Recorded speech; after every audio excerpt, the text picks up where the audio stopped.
What would you lie about, and what would you do to get out of paying a $53 million buyout? Ooh, Brian Kelly versus an entire university. Let's dance. And what Brian Kelly is going to do is going to end up making this job less and less and less attractive, which could lend credence to a potential free fall depending on who they're able to land. He didn't have the autonomy to do it. And so you were never really fired. We kept paying you. And so now we're thinking about firing you for cause because you have to be notified within 7 days. So Brian Kelly is suing LSU because LSU is saying they didn't actually fire him. And you've got Scott Woodward and the governor of Louisiana all involved in this crazy mess. Meanwhile, LSU has to try and find a coach and get one that wants to be there.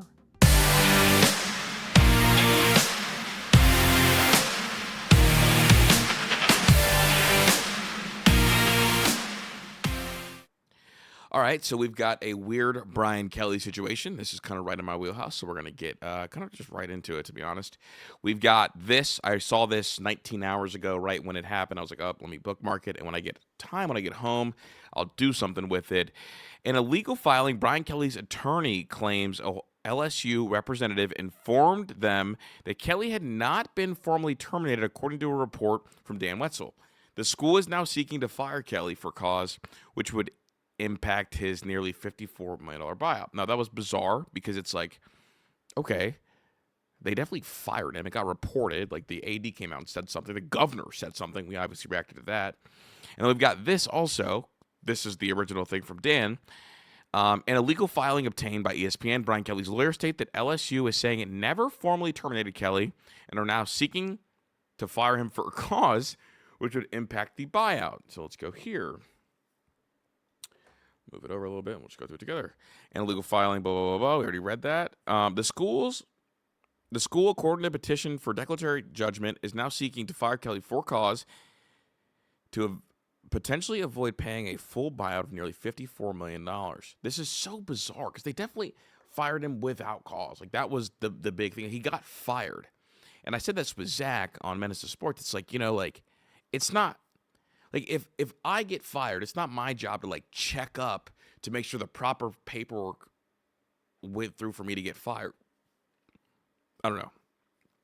I guess, I'll look up what that means. Actually, you know what? I'll do it now. According to the copy obtained by... what is formally terminated? Let's look up a definition. Let's do this.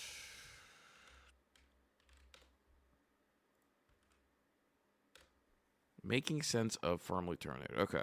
This is the AI overview. But formally terminated means an employment or contract or legal agreement has been officially ended either by the employer or the employee. Understanding the definition of... Okay.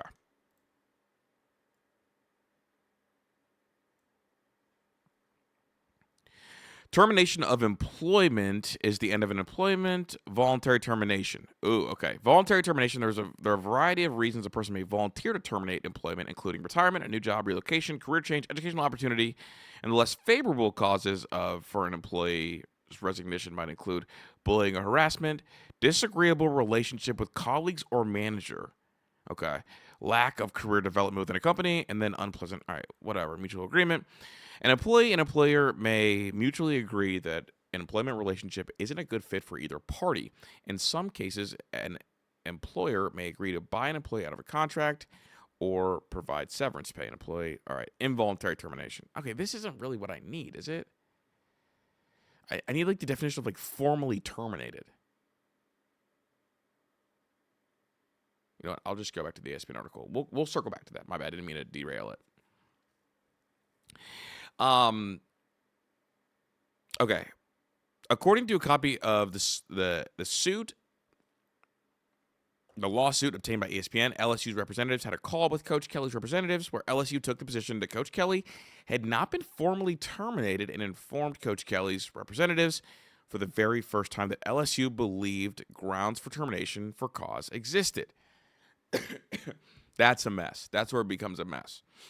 And I believe, let me find this, actually. I'm kind of all over the place with this whole thing. There's one thing in particular that I'm looking for. Okay, Here, I got it. It's from Front Office Sports. Brian Kelly's lawyers have told LSU he wants his full $53 million buyout, the second largest in college football history. Kelly rejected 2 separate settlement offers of $25 and $30 million. Let me make note of that. Sorry, I'm opening up my notes pad.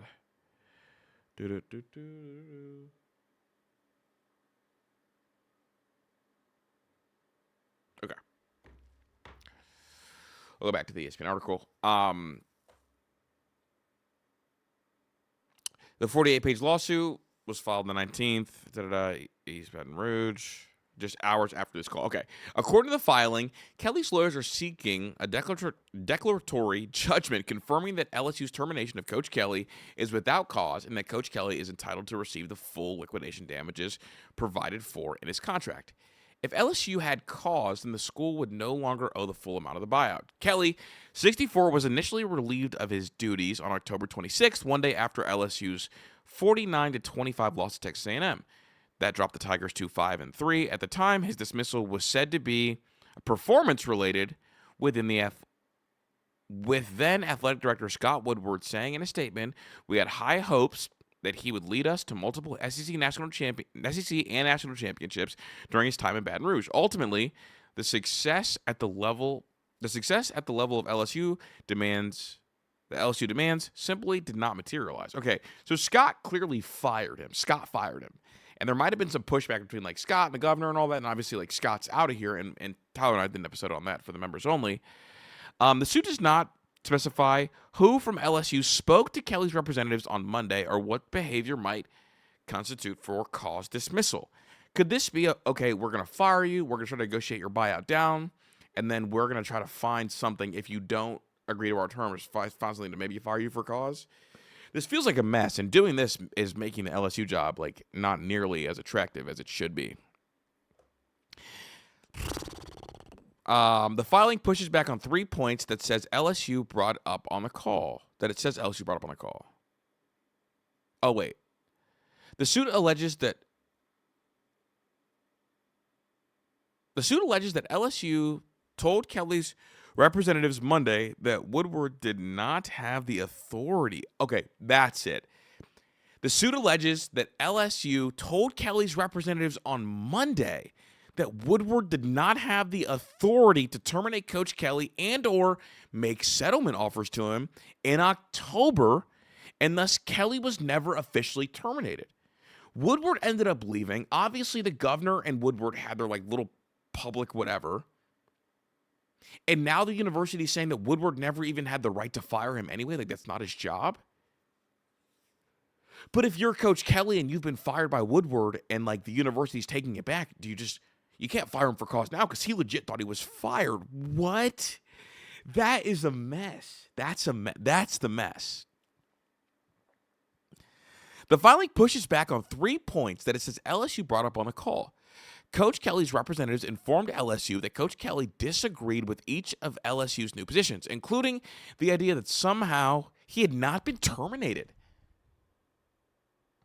And that then athletic director Woodward was not acting within authority in a meeting attended by several LSU athletics officials, including the current athletic director, Osbury, and that there were any grounds for termination with cause or that LSU could manufacture any such cause after termination, thus necessitating this action.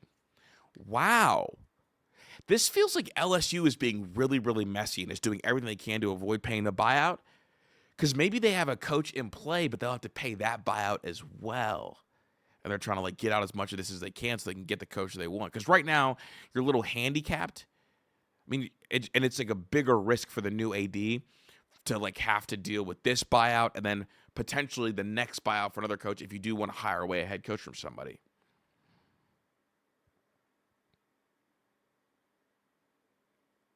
This is nuts.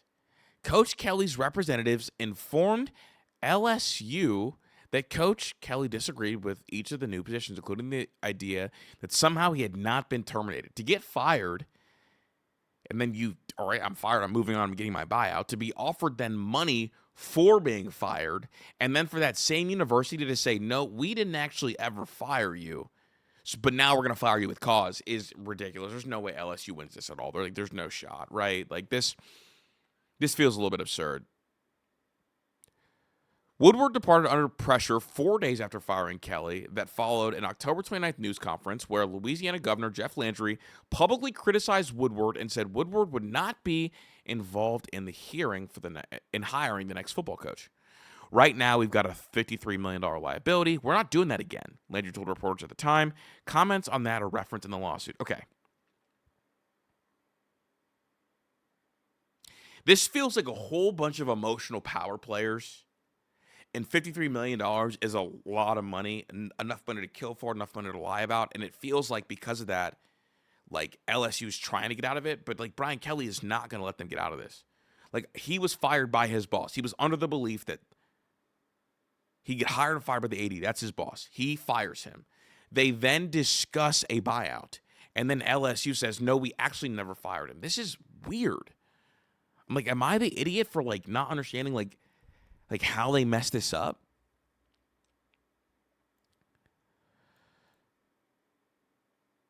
Kelly's contract with LSU includes a for-cause termination clause that allows for his firing due to material, substantial NCAA rule violations, being convicted of a felony or any crime involving gambling, drugs, or alcohol, or engaging in serious misconduct, which either displays a continual or serious disrespect for the mission of LSU or constitutes moral turpitude.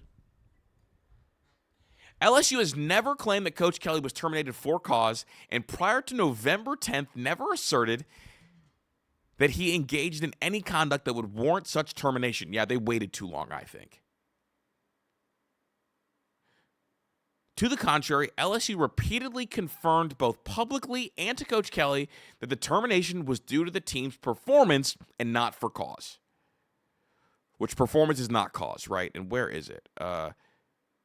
Scott Woodward, this is the quote. This is the quote that's going to save Brian Kelly, which he didn't even need saved. He's fine. Ultimately, the success at the level that LSU demands simply did not materialize. That's like a just straight, like, not fired for cause, like fired for performance. The lawsuit goes to great lengths to detail the process of for cause and how LSU would have had to inform Kelly within a 7-day period. Okay, Kelly would then have 7 days to respond. The suit says that never occurred.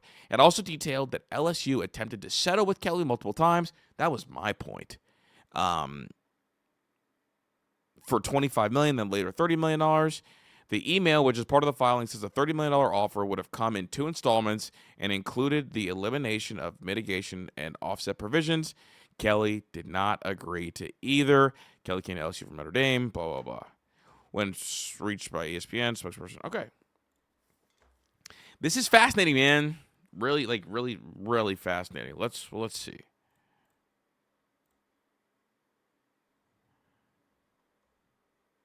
And this update was an hour ago. Brian Kelly's lawsuit against LSU being reviewed by the Louisiana Attorney General Ms. Merrill's office. Louisiana Attorney General Liz Merrill and her office to take a look at the Brian Kelly lawsuit against LSU. See if there's anything new in here. Not formally terminated. After Kelly's representatives filed the suit Monday, asked the Attorney General's office to take a look over the filings. The lawsuit has been reviewed by Attorney General. We have no further comment on pending litigation. Okay.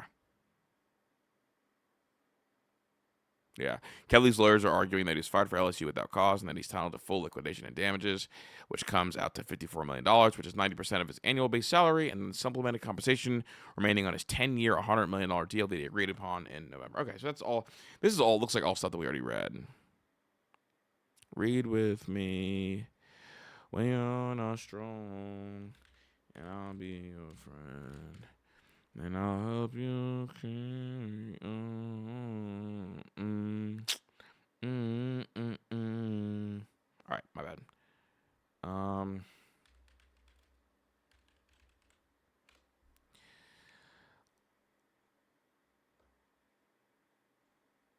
Oh, this is fascinating. I want to find like a quick podcast. I don't want to spend too much time on it. All right. This is AFR further review. Obviously, I hit the like button. Today from the Advocate via Freedom of Information Records request that Brian Kelly rejected 2 settlement offers. Now, if you listen to the show, that should come as no surprise because we actually told you that the Monday after Brian Kelly was fired. What we know now via this Advocate report is the amount of those offers. So what I want to do is take a quick second here and kind of explain this process, because what a lot of people have asked is, well, why would Brian Kelly accept a settlement? And then what would that mean for the opportunity to hire a new coach and all that sort of stuff? So I'll dive into that a little bit. Let me kind of recount how that day went. And by the way, you've now heard from Virg Osbury on this show, Gordon McKernan on this show. Remember, Gordon told us last week he was at the meeting at the governor's mansion when they were discussing the buyout. The governor called a meeting where Gordon was there, Virg was there, Scott Ballard was there, and there were other people. So they were all there discussing the buyout, and Brian Kelly was like trying to get out of this one for the. I mean, if LSU was trying to get out of paying the buyout for the cheap, like this is all going to backfire on everybody. In fact, I hope Brian Kelly sues for more than just what his contract is worth. Who I'm going to assume at this point want to remain for a major university for a lot of money. And obviously, like, I don't want to jump to too many conclusions, but I am kind of jumping a little bit. This feels like really, really stupid unless they had something pretty concrete. Because we're talking about like, I don't know, like a state school versus one individual. Anonymous, and that's fine if word comes out or they're willing to say that, that's okay. But what we've been able to decipher as the day has gone along, and then certainly Brian Kelly's email a week ago to Scott Woodward, Virg Osbury, Julie Cromer, and Austin Thomas, what that certainly revealed were 2 things. One, a very respectful tone. So the report of this contentious meeting was fabricated. I have no idea where that came from, because I feel like at this point I've spoken to all but one of the people that were in that meeting, and at least one of the people that I know were in that meeting. And they've all said the same thing, that it was very respectful. Well, 2 people that were in that meeting. That it was respectful, it was not contentious, and so on. And that Kelly is open to a settlement of his buyout. So here's what we know from the Advocate. So the Advocate, via records request, found that the lump sum payment offered to Brian Kelly was $25 million, which Kelly rejected. And then Julie Cromer, LSU's executive deputy AD, increased that settlement offer to $30 million in 2 payments. Okay. I'm going to switch videos because I'm behind. They have another video. Same channel, another video, because I think that was about the first reporting about the settlement itself. I like the buyout, like the initial buyout offer. I want to more dive into like Brian Kelly versus, LSU. I think that's the more fascinating thing here. So we're gonna dive into that. World turns. In today's episode, new set. I mean, same channel. As the LSU football world turns, Brian Kelly is suing LSU for $54 million. This thing, just when you think it's going to quiet down. He's got a great radio voice, and it seems like, just based on how he kind of details things, that like his style of reporting is nice. The firestorm just kicks up again. It's like a new gust of wind carrying the wildfire to blaze a new field. It's really uncanny and unlike anything I can remember in my time covering LSU. I know a lot of people have said that, but it's true. I mean, this is unprecedented. Just real quick, this is like the nerd in me. This is a 2-person desk, a triangle desk. Zach and I sit at a flat desk, and it's interesting because it's like flat. But when you have a triangle desk, what it allows, like for a podcast, I think that's the best way to do it, because it's angled. So you can sit here and you can sit here. You don't have to turn your shoulders entirely to look at your co-host, because it's like angled off already. And then additionally, it creates a direct lane for your full body to be facing like camera number 2, or for the person over here to be facing camera number 3. So it's like when you watch sports shows, you'll never actually see like a flat desk for a 2-person show, other than basically me and Zach. Everywhere else, they like to like look across.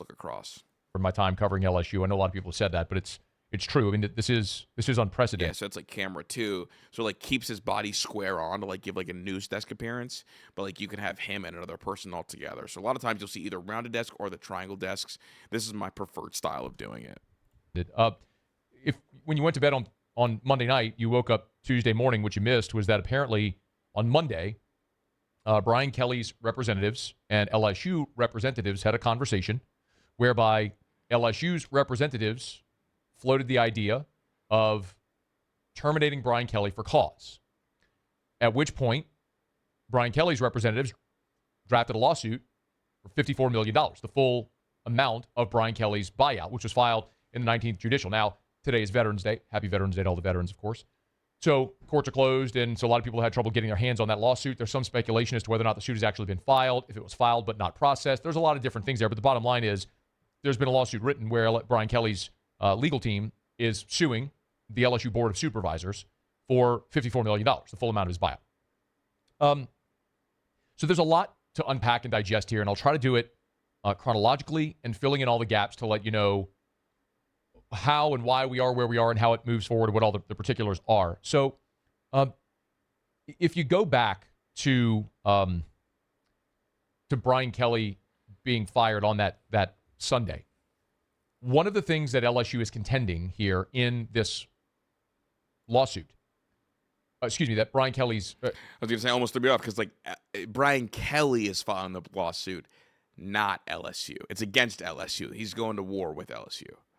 Well, yes, LSU is contending this. So Brian Kelly's legal team filed the lawsuit, but it's based on conversations had with LSU's representatives. And one of the things that LSU's representatives told Brian Kelly's team is that Scott Woodward did not have the authority to fire Brian Kelly. Now, we have a report today at louisianasports.net. It's free. It's there at the top of the homepage if you want to go read it. That when you look through the bylaws of the LSU Board of Supervisors, for any employee that makes over $250,000, which, of course, Brian Kelly does or did, for Scott Woodward or the athletic director to fire that employee, there would have to be board approval. And Scott Woodward on that Sunday did not get board approval, so he actually lacked the authority to fire Brian Kelly. That's what is alleged here. And we cite...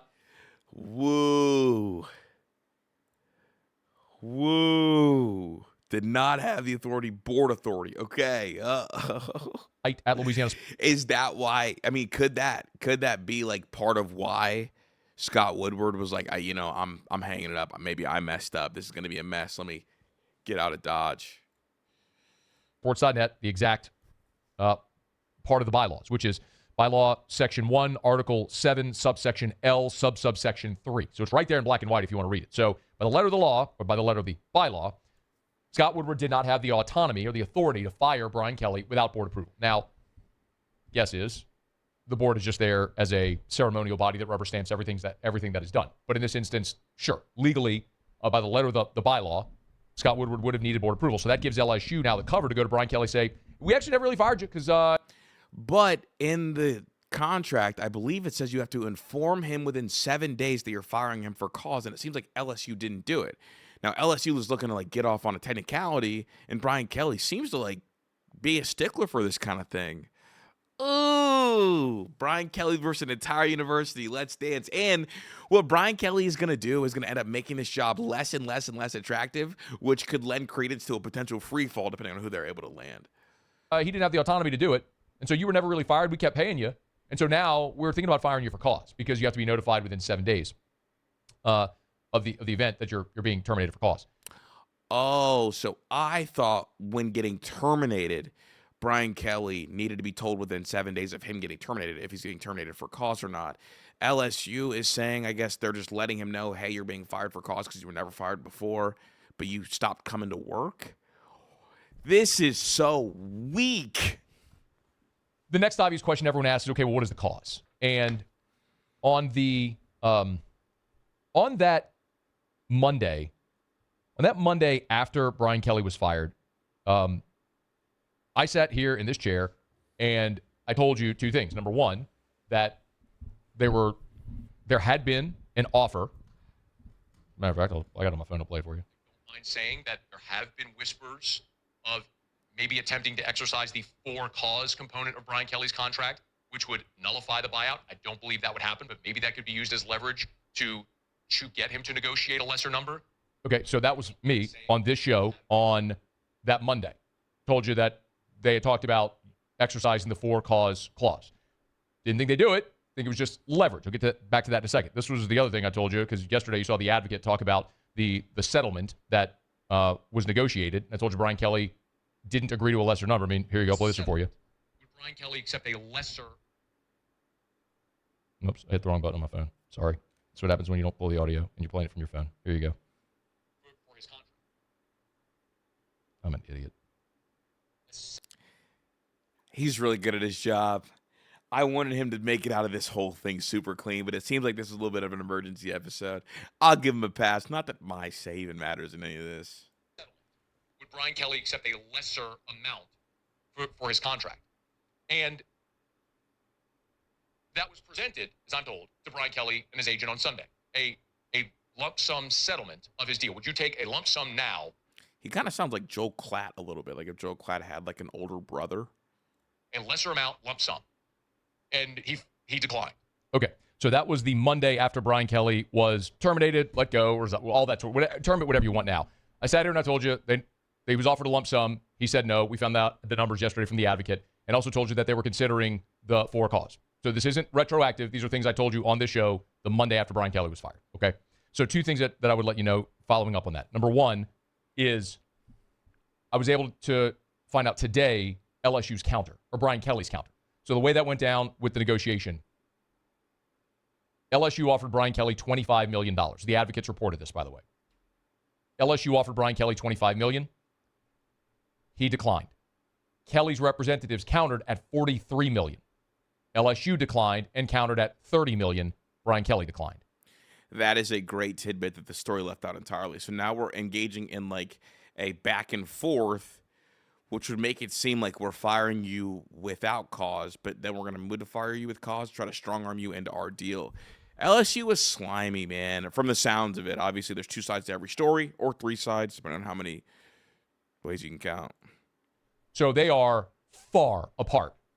Brian Kelly is open to a settlement. They are not close on that number, which has led us now to where we are. So the next question everyone's going to ask is, okay, well, what did he do that would justify the for-cause clause of the contract? I have been told three things. Now, two of them are personal, and I am not going to say those on air until they become part of the public record. Unless and until they become part of the public record, because in my opinion, it's unfounded, and at this point would be nothing more than rumor mongering. I'm not going to do it. But a lot of you have talked about it. You know what a lot of the rumors that have spread. At least one of them. The other one I don't think you know. I don't know the rumor that was spread. What's the rumor that was spread? What's the rumor?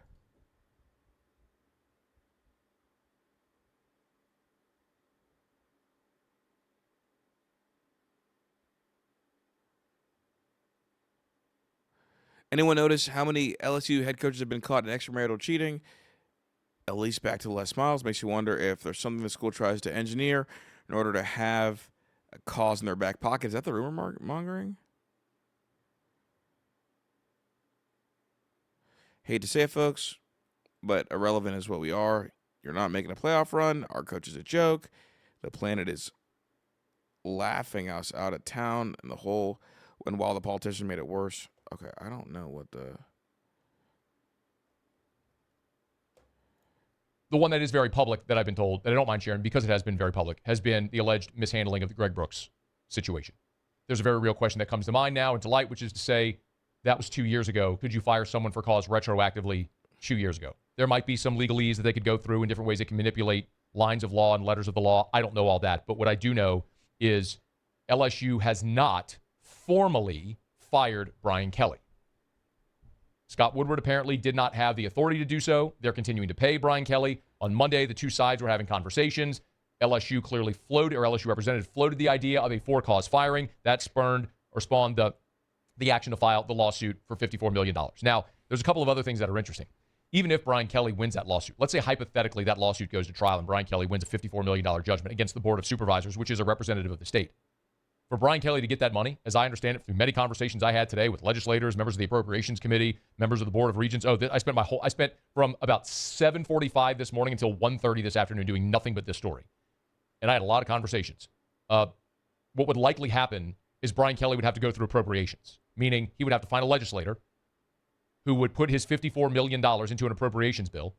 He would have to pass the appropriations committee, pass the House, pass the Senate, go to the governor's desk. The governor would have to sign off on it, and the governor has line item veto power in the appropriations bill. So basically, Jeff Landry would have to say, okay, we'll pay you $54 million. So bottom line, Ice Cube's chance in hell he ever sees a dollar of that judgment from the state of Louisiana. And there Yo, that is crazy. He could just veto it? are tens of millions of dollars in unpaid judgments against the state that have yet to go through appropriations. So that's not going to be a realistic path for Brian Kelly. So what are we doing? I'm going to give you my opinion. Okay? This is my opinion rooted in a lot of information of what's happened, talking to a lot of the particulars. Okay? And you can choose to believe that I'm talking to particulars or not. At this point, if you don't get it, that's on you, not me. You make up your mind. I think LSU floated the idea for cause for the exact reason I told you the Monday after Kelly was initially fired. They're trying Leverage. to strong-arm Brian Kelly into negotiating a lesser number so as not to go through the very public airing of laundry. Because if they start airing the for-cause reasons, there could be public embarrassment, a lot of other things. And then also would make that such an unattractive job for other coaches, even more unattractive than it already is. Like, LSU was the best job on the market, and now it's like, are they better than LSU right now, given how many cooks they've got in the kitchen? Also, shout out the little dog, right? Cage dog, and some Bud Light LSUs. Thinking, okay, maybe they'll accept our terms. They'll be more willing to negotiate a lesser number. Brian Kelly said, okay, I'll play this game of chicken. Go ahead, air it. We're filing a $54 million lawsuit against you. You're giving me every single dollar I'm owed. I think you have both playing a game of leverage and a high-stakes game of chicken, and neither one's blinking right now. And they're doing this in the public, which continues to reflect negatively on LSU, LSU Athletics, Brian Kelly, Scott Woodward, the board, everybody. I think Jeff Land. I don't think it really reflects too negatively on Brian Kelly. Brian Kelly got fired without cause. He's like, I would want my money too. Andrew, nobody comes through this looking good. Nobody. And my concern, as I'm sure it is for many of you, is that this is going to negatively affect the coaching search. Now, I've had conversations with folks at LSU, very closely associated with the coaching search, and they assure me that in conversations with agents and the people they're targeting and talking to, that the concern isn't there, and that they knew that this was a possibility, and so they were in front of it and started communicating that in advance to their potential targets. Okay. Good chess move if true. Really good chess move if true by LSU. You can have as much open communication as you want, but ultimately, you're going to be sitting down at a table with an agent trying to negotiate a contract with that agent's client, and you're going to come to this point, and they're going to say, why in the world will we believe this contract is worth the paper it's written on when you just fired that coach and you wouldn't pay him his buyout? It's the thing I told you the day Brian Kelly was fired. The world is watching, and how you handle Brian Kelly's buyout is going to be a reflection on you and your ability to sign future deals. And I get it. I hate the contract, sucks, all that sort of stuff. You sign the man to the contract. You owe that man that money. And everybody's watching how you handle this. And it also goes back to the point we've made over and over again. LSU is not a poverty program, but it is not oil money rich. Texas A&M could have stroked that check for Jimbo Fisher 100 times over and never batted an eye. LSU, $54 million for Brian Kelly. We've got the governor involved. We've got board members involved. We got $54 million lawsuits. We've got for-cause claims. I mean, it's all just pinch pennies. You know what's funny is that, like, I feel like every university that is like hyper rich or whatever, the people on the podcast like always get on and say that, like, oh, we're really not, we don't have that much like oil money. Like, LSU like has a booster worth billions of dollars that loves LSU and is like in the mix, but like you never hear, like, every single school complains about their money. Like Alabama complains about their NIL money, like Georgia complains about their NIL money. Ohio State complains about their NIL money. Like, everybody complains about their NIL money other than like Texas and Oregon. But I know that these schools have more money, at least maybe not for the admin side, maybe just for the rosters. But everyone like screams poor, and I was like, no, y'all got bands, man. You guys are not fooling us. Reason to save money, because LSU is not the type of program that can easily and readily afford to stroke a $54 million check to make for a coach not to work. It's why this is where it is. And my concern is that it will affect LSU's ability to hire the next coach. Now, look, there's a batch of coaches in this pool that will take this job no matter what. Frank Wilson will take this job no matter what. Kelvin Shepard, he'll come one day. He's going to take this job no matter what. John Summerall may have options, and he may not take this job no matter what because he's got options. But you have your heart set on Lane Kiffin? You want to go land one of the big fish? They may look at this and go, not so sure I like that. And that could negatively affect your ability to hire the next coach. So that was good. That was good. Go check out After Further Review, the LSU guy. And I got a text from my guy, I'm not going to say his name, but it was the odds to be the next LSU head coach. We'll go from 5-1 from BetOnline.